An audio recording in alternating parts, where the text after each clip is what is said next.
Unless you've been hiding under a rock for the last few months, you'll have seen that interest rates are at the highest they've been since 2008. As a property investor, how can you continue to prosper during these turbulent times? I'd make this short video to tell you what I'm doing differently.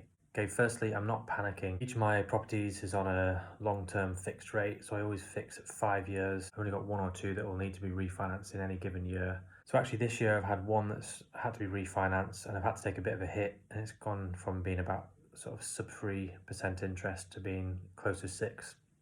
However, it's a high yielding property in the northwest. Though the cash flow is less, still gives me a bit of profit each month. Next year, I have my two biggest mortgages are going to mature. Nearer to the time, I'm going to start engaging with my mortgage broker to try and fix in a rate. In terms of buying new properties, I'm still continuing to purchase new properties. I've currently got one going through completion now. And again, it's a purchase in a high yielding area in the northwest, and so the cash flow isn't as great as it would have been, a year ago, but it still makes me a reasonable amount of money each month, and so it's still worth investing in. I'm not expecting to be any capital growth in the sort of short term, but over the long term, property is a long term investment, and I'm sure I'll be rewarded if I'm patient in terms of capital growth. No longer going to be all in on property. So in the past, I've put all my wages, all my business income towards property. I've made the decision, which I've been thinking about doing for a long time, to contribute to my annually £20,000, or as near as I can get to that, to my tax-free ISA. That's going to give me a bit of diversification going forward. As properties are coming to refinance, in the past, what I've done is I've pulled out my initial deposit and then invested that into a new property. I'm currently not doing that. I'm in a position where I don't really need to, where I don't need to pull out every last penny to buy more. Don't get me wrong, I'd like to. If interest rates were lower, I certainly would. But when I'm paying 6% as the cost of debt, it doesn't really make sense currently to borrow that to purchase a new property. I can't make it stack up. So for the time being, properties I've bought over the last few years, when they come to refinance, I'm just going to refinance without pulling out further debt.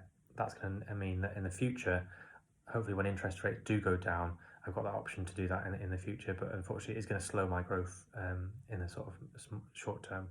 So I'm really closely analysing profitability of my properties. I do that anyway, so I use Zero for my property portfolio. At the end of each year, I closely analyse each of the properties' income, and Zero enables you to do that basically by having tracking categories for each property, so each expense can be attributed to a different property. It means at the end of the year, I'm able to closely analyse my properties, and that means that I can make strategic decisions as to whether to keep that property or potentially in the future to sell one. I haven't done that so far, but it may be that in the future I do sell a poorly performing asset to buy a better performing asset. I'm continuing to actively buy tenanted properties. I find this is a really good way to get income from day one.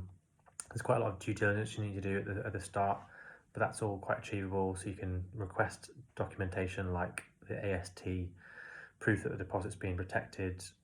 You can see the gas safety certificate.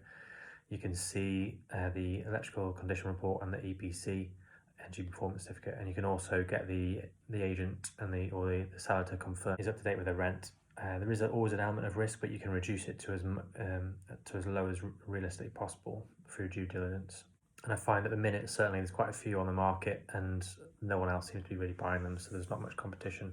So I'm able to get a bigger discount than I would do not ordinarily. And one that I'm currently looking at, for example, it's got a tenant in it that's been in there for 15 years. So I mean, like, look what an asset that is. You've got a tenant who potentially might stay in for another 15 years. I think it's really those voids and having to kind of refurbish when someone moves out, and the cost to get somebody else in, that does eat into your return. So if you can get particularly with single lets, if you can get a family in there, they're going to stay in for years, and it's going to really improve your profitability for that property. Anyway, that's just a snapshot of what I'm doing. Interested to know in the comment how the higher interest rates have impacted your property investment strategy. Talk soon. Thanks. Bye.